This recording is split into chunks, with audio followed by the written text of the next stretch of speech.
How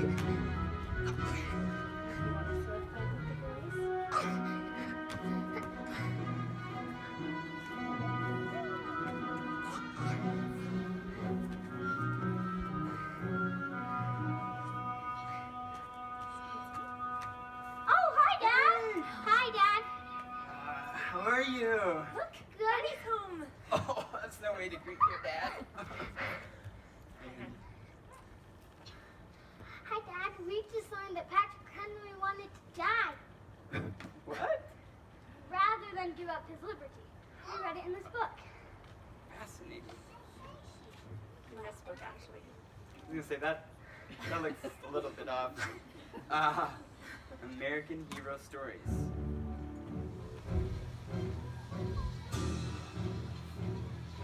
Gentlemen, cry peace, there is no peace.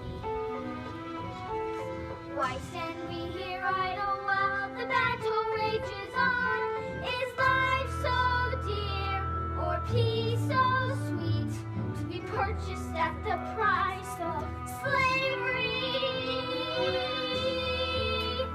Give me liberty, or give me death. I won't live another moment bound in chains. This will be my plea till all men are free. Give me liberty,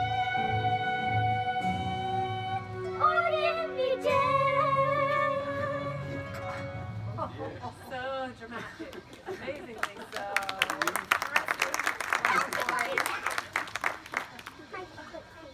You know what? Patrick Henry wasn't the only one who felt this way. Really? Yeah, there have been many heroic men and women who were willing to risk everything for their freedom. Why? Well, maybe I can answer that question with a question of my own. You know the money you earn doing yard work for Grandma? Yeah. What if I told you that from now on, the only way you're allowed to earn money is by collecting soda cans? Hey, wait a minute, Dad. I need them to do chores for me, and I'm happy to pay them. Besides, we hardly ever buy soda. It would take me forever to earn any money. Well, it sounds like you understand what some of my favorite heroes understood. That true happiness depends on our being able to choose for ourselves. And if you look at history, there's History is boring! Boring? You think history is boring? Well, okay. If I think of history as names and dates that I have to memorize, then I would agree. History is boring. But history becomes exciting when we put ourselves in their shoes and when we imagine how they may have felt. After all, if we don't learn from the heroes in history, we're doomed to repeat it. These were real people with real emotions who accomplished incredible things. For example, Joan of Arc. Have you heard of her? No, I don't think so.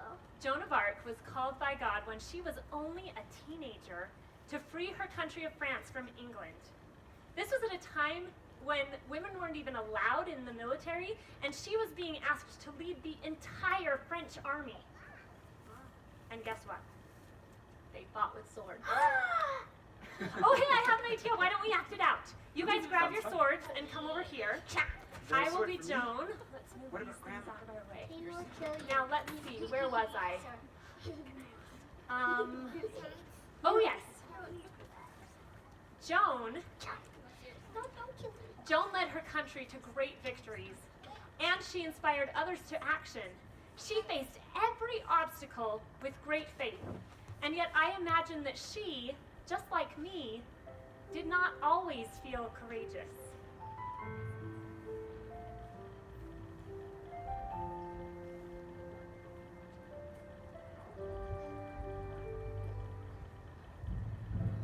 I'm just a girl, barely old enough to leave my family, yet I know you've chosen me. I must be brave, though I must confess that I am so afraid, as my men are losing faith. Lord,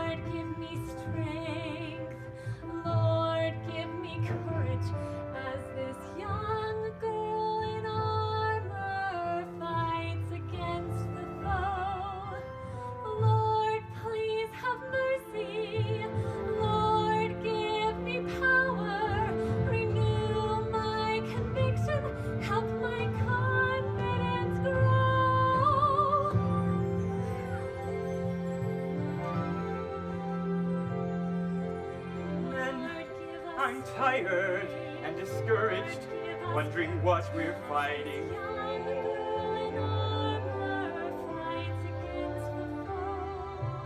Lord, please have mercy. Lord, give us power. Renew our conviction. Help our confidence grow.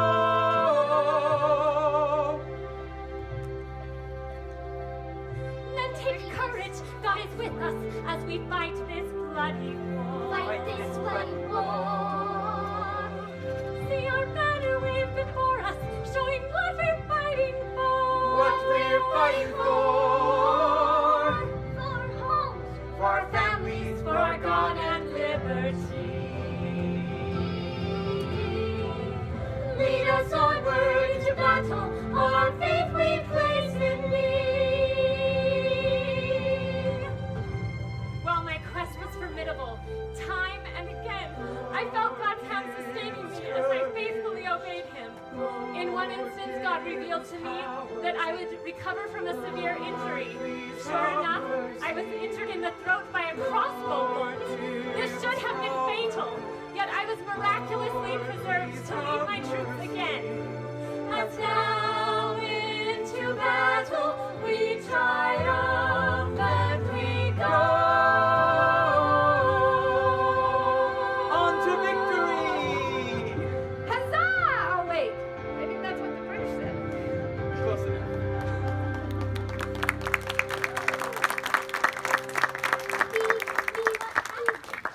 Oh, sadly, she did not live to see the end of the war. She was captured and tricked into admitting to heresy, which means pretending to be something you're not.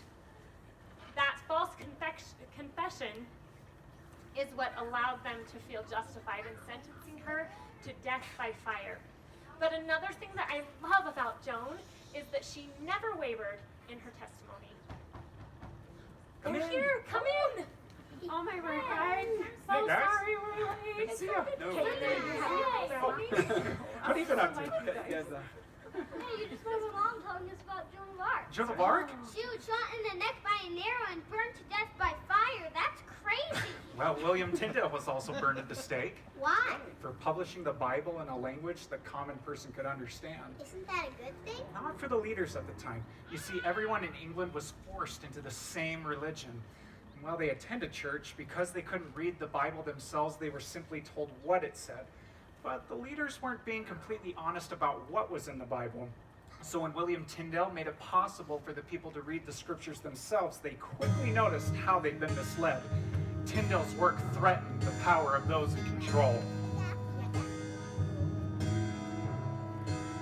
I am just a humble man of faith who won't stand idly by to watch our rights be trampled on as truth is made a lie.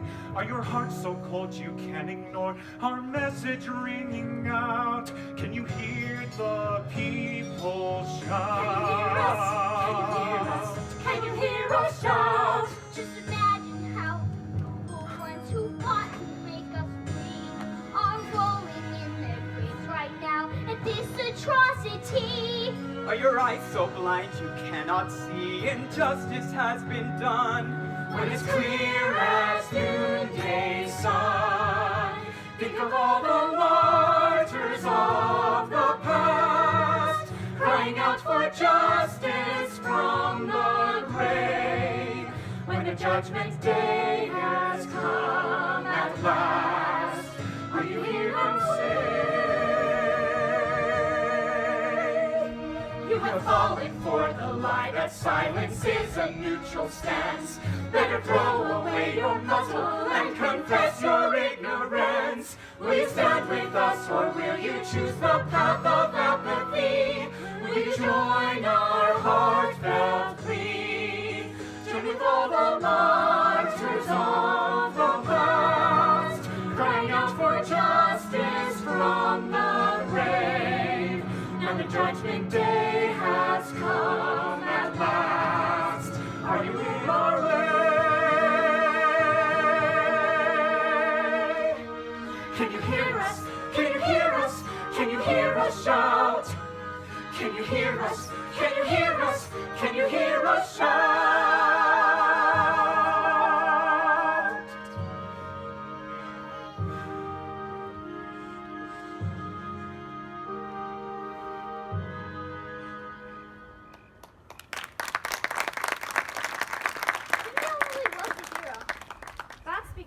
wouldn't let anyone or anything stop him from doing what he knew God had called him to do. Each of us has a divine calling as well, and it is up to us to find out what that is. I hate to interrupt, but can somebody untie me? Hey, that's a good idea. No. You know, I think it's important to note that William Tyndale's work could not be silenced by his death. People in England started separating themselves from the Church of England, and they started worshiping according to their conscience. One of the most notable groups were the Scrooby separatists, and our family has relatives, the Fullers, that fled England for Holland with them. They were hoping that Holland would offer them a better life, but it really didn't. They'd left everything behind, and now they were impoverished and starving and being pressured from all sides to abandon their religion altogether. I think of those poor mothers and how they must have felt.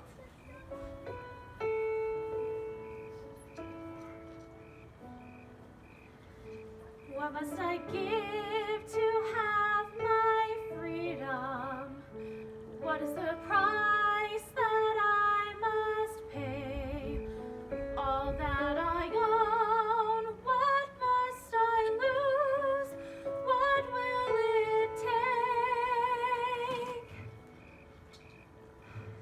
What must I give to worship freely? What is religion without faith? In all their rules I could not feel heaven's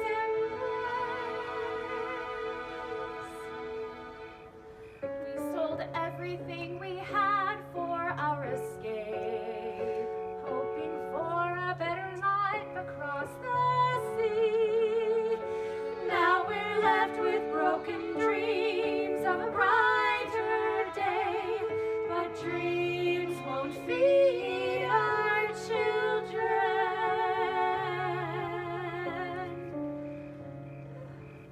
What must I give to have our freedom?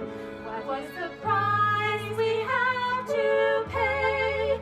When will God hear? When will He lead us to a place of our own?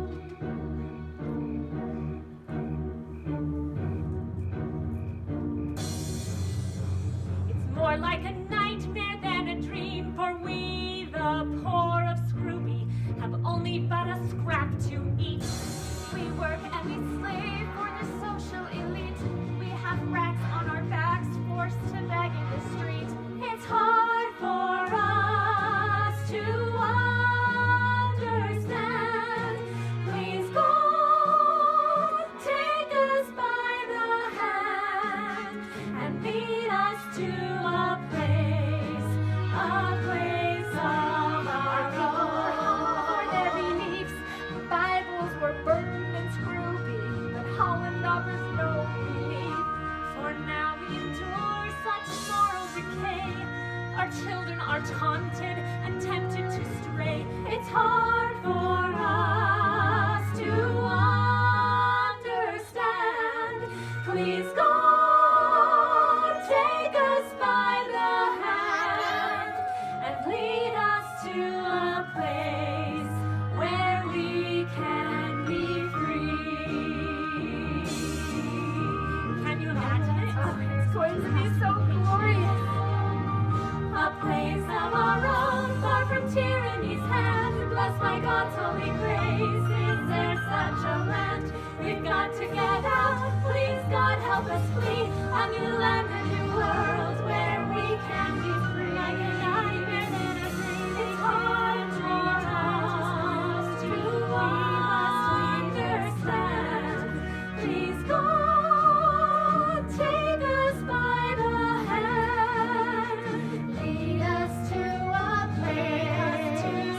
Lead us to a place of our own.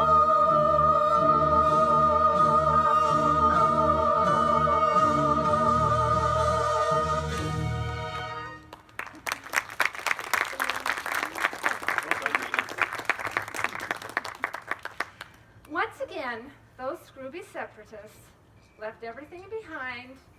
They got on a ship and they crossed a treacherous ocean to a dangerous new land.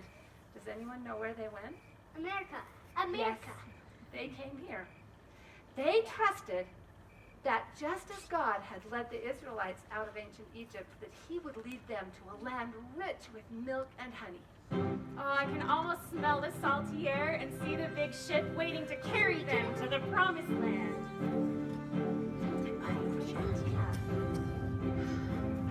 Leaving behind all we've ever known for the chance to find a place of our own. I don't know why we must leave our home, but I trust in you, so I will go. Let's set sail for the promised land, where the milk and honey flow. Just as God delivered Israel, he will lead us safely home. Oh, hey, looks like we better load this ship. All of our This is ready. going on the boat. Help me out, help me. Oh. Cargo on board. All our bags are packed. We will leave today. No turning back. Dangers await on the open sea, but we need not fear, only believe. Let's set sail for the promised land, where the milk and honey flow. Just as God delivered Israel, he will lead us safely home. He's hoping for a good wind. No time at that sail. That looks so great. We'll be there in no time. We've set our course, are the sails unfurled? May the good winds lead to a bright new world. Here we go. Haven't done this in a while. Catch it right back here. How about put one here? Oh, yeah. Anchors away. Anchors away. We are bound for the promised land, where the milk and honey flow. Just as God delivered Israel, he will lead us safely home. Are you okay? Oh, if they put me on a ship, I'd be sick. Everyone knows that about me, right? They were hoping for milk and honey, but I think those separatists quickly learned that life in the new land was fraught with hardship. In the first place, they didn't know how to grow crops in this new climate, and the people who were already here weren't too thrilled that they'd come. In addition to that, they were exposed to new illnesses, and many of them died. That's true. In fact, our ancestors, the Fullers, Edward and his wife, were among those that died that first winter, leaving a small son to be raised by his Uncle Samuel. But in the minds and hearts of those believing people, there was no question that they had been brought by the hand of God. They persevered, and those first separatists became more prosperous than those first colonists could have dreamed. You know what? I think they might have become a little bit too prosperous. Oh, yeah. Well, the King of England started feeling like the colonists should be taxed to pay the massive debts left over from the French and Indian War. Well, that seems reasonable. I mean, the king was protecting the colonists, right? That's true, but they were a new country starting out. And they had no say about how the debts would be paid, how the taxes would be imposed. And in the end, the taxes were so heavy that it crippled their economy and sent them into a depression. Kind of reminds me of the yard work example. So without my tools, you really couldn't accomplish the work, right? Yeah. Doesn't it seem fair then to give me a cut in your earnings, you know, a sort of dad tax? I guess that's fair. Great. So from now on, you owe me half of everything you earn. Wow, what a tyrant. Too bad. I'm the dad, and I say half is what you owe me. Half doesn't leave me with enough to make the job worth it. When you mentioned a dad tax, I was thinking more like 5 or 10% on the chores that require your tools. I see. So you'd like a say in the terms of the tax? Yes. Well, that's what made the taxes imposed by the king so unfair. The colonists didn't have a say in it. And when they protested, just as you did, they were met with more injuries. That's when the colonists declared that they had danced with the king for long enough. Oh, I think we need a king. I'll be the king. Oh, yay! This way, Your I feel another dance Majesty. coming on. Oh, yeah, let's see how this Your goes. crown, Your Majesty. Look around, know what to do. You take away our rights, you trample on our freedoms, your laws have become unbearable. Why all these usurpations, Your Majesty? You take us overseas, deprive us of a jury, and try us for pretended offenses. You protect your own soldiers from punishment. That's true. And at our expense, you keep a standing army, then treat us like we're prisoners of war. You impose taxes without our consent, Your Majesty. You cut off our trade, you plunder our seas, you ravage all our coasts and burn our towns. I am the king, and you are all my subjects. Say yes to my every command. It's no, Your Majesty, it's war, Your Majesty, a revolution, Your Majesty. For you are guilty of tyranny, tyranny. Our dance with you is through.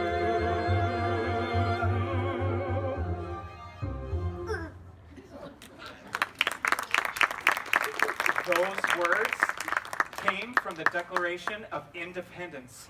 The brave men who sent this document to King George recognized they were risking everything. When they signed, they pledged their lives, fortunes, and sacred honor.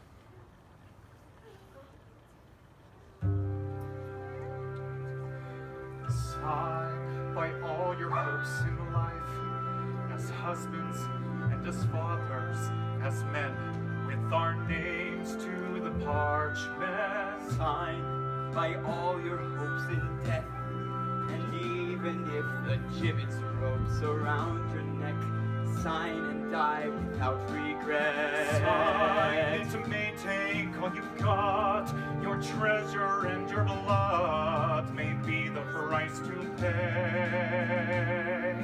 Sign not only for yourselves, this parchment will become the textbook of all freedom. Sink or swim, live or die, survive or perish. I give my hand and heart to this. These words will go forth when our bones are dust. To the man in his workshop they'll speak home. To the slave in the mines they'll speak freedom. But to coward rulers they'll speak words of warning they cannot ignore. There, His Majesty can now read my name without glasses. Sign by all your hopes in life, Sign as by all your husbands hopes and in as fathers, as life, men, with our names to the parchment. Sign My hand by all trembles, your but my hopes in heart Sign does not. by all your hopes in death. neck. Sink or swim, live or die, survive or perish. We give our hands and hearts to this. These words will go forth when our bones are dust. We hold these truths to be self-evident, that all men are created equal, that they are endowed by their Creator with certain unalienable rights, that among these are life, liberty, and the pursuit of happiness. Sign by all your hopes in life, as husbands and as fathers, as men, with our names to the parchment sign.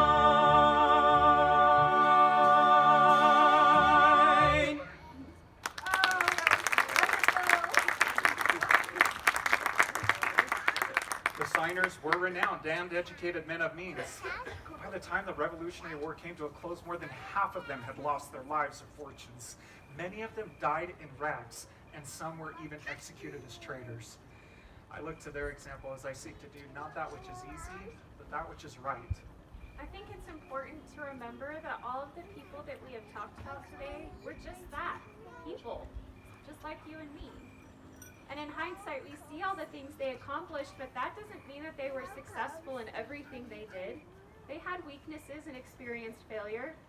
What set them apart is that they didn't give up.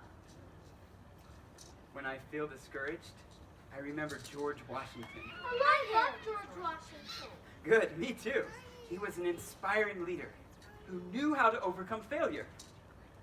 Take the crossing of the Delaware River. It was Christmas of 1776. General Washington commanded his chief of artillery, the portly Henry Knox. I'll be him. Sounds great, though we're gonna need to make you a little bit more portly. Yeah, there you go. Great idea. All right. Whew, see if we can fit this. So he commanded the portly Henry Knox to develop a plan to get his army safely across the frozen Delaware River in secret. A brisk wind blew, turning rain to sleet to snow. The Continental Army had suffered many demoralizing defeats. They were cold and hungry and ready to give up. George Washington knew that he must do something to rekindle hope in the hearts of the American people and in his own soldiers, or the war for independence would be lost. I like to imagine he may have turned to his heroes from the Bible and said something like this. Shadrach, Meshach, and Abednego, each refused to bow. Their sentence was a furnace flame, yet they survived somehow. Believing God would save them, not knowing if he would. They trusted if they lived or died, their sacrifice was good. They would never surrender, they would give up their lives, not abandon the truth or shun the fight. And with God as their witness, they faced the flames, and we all recall their names. And Daniel in the lion's den was left alone to die. Yet Daniel played with lions then, just like a little child. Did Daniel know that God would cause the lions to be tamed? And witnessing this miracle, The people's hearts were changed. He refused to surrender, freely offered his life. When most would have conformed, he sacrificed. And with God as his witness, he knelt to pray, and he proves what comes by faith. So though our numbers may be few, shall we refuse to fight? No! God makes impossible possible, and will for you and I. are we men or mice? Will we give in to fear? Now that's the spirit! Though it's cold as ice, our hearts burn with desire. We will face our foes, look them straight in the eye. Men, tyranny is not easily conquered, yet the harder the conflict, the more glorious the triumph. We will never surrender. So though our numbers may be We few, will stand for the right. shall we refuse to Consecrate our fight lives for truth and light? not as a wicked. Impossible. We'll stand like them. We'll stand like them. Into lions' dens. We will never surrender. Into fiery flames. We will prove what comes by faith.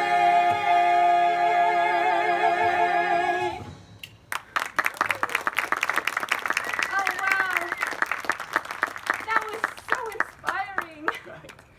In a miraculous chain of events, the general led his army across the frozen Delaware River on a surprise attack against the Hessian mercenaries, without suffering a single casualty.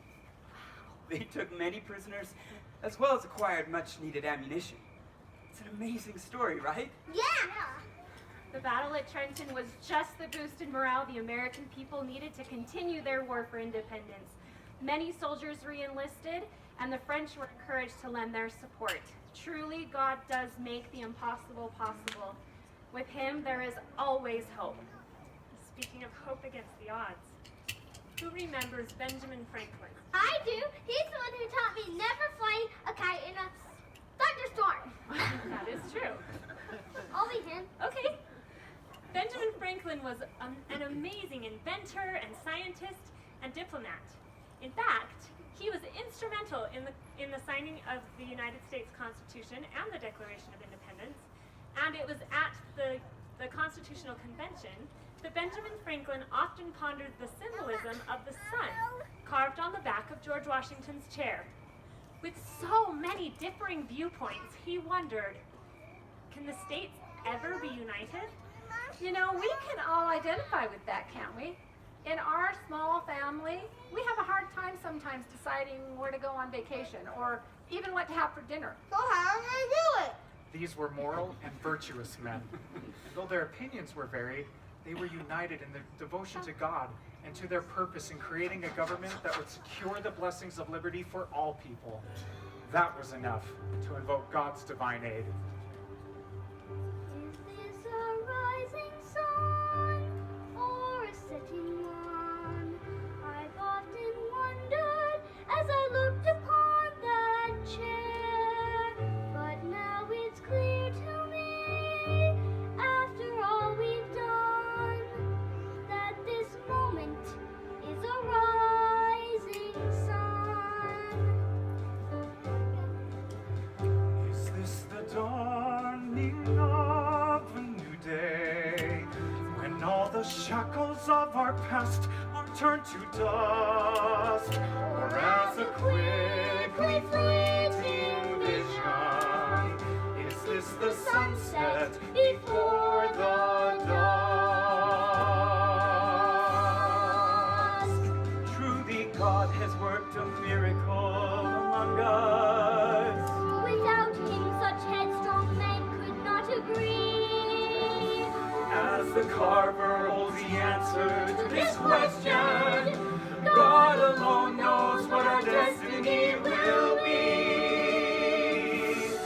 This is a witness to all ages that God has heard their desperate prayers. This day will stand in history's pages. We'll thank God that we were there. This is the birth of a new nation, which God has destined to be free. He has provided its foundation to secure our liberty. Is this a rising sun or a setting one? God only knows, and we shall see.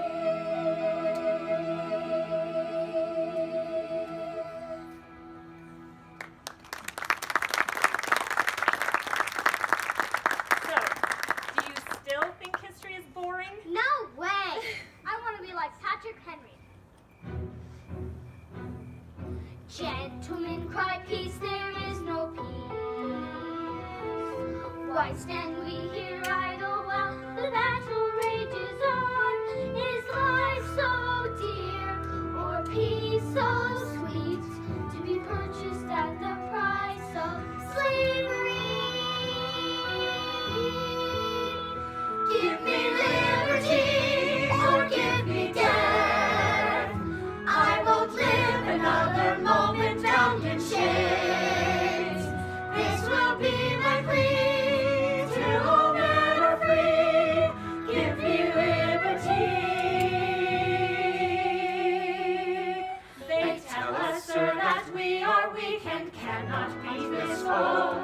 But we need not be stronger, for we shall not fight alone. Our Lord is just, and will raise up men who will join us in this holy cause. For our homes, for our families, for our God and liberty. We will never surrender, we will stand for the right. Sink or swim, live or die, survive or perish. These words will go forth.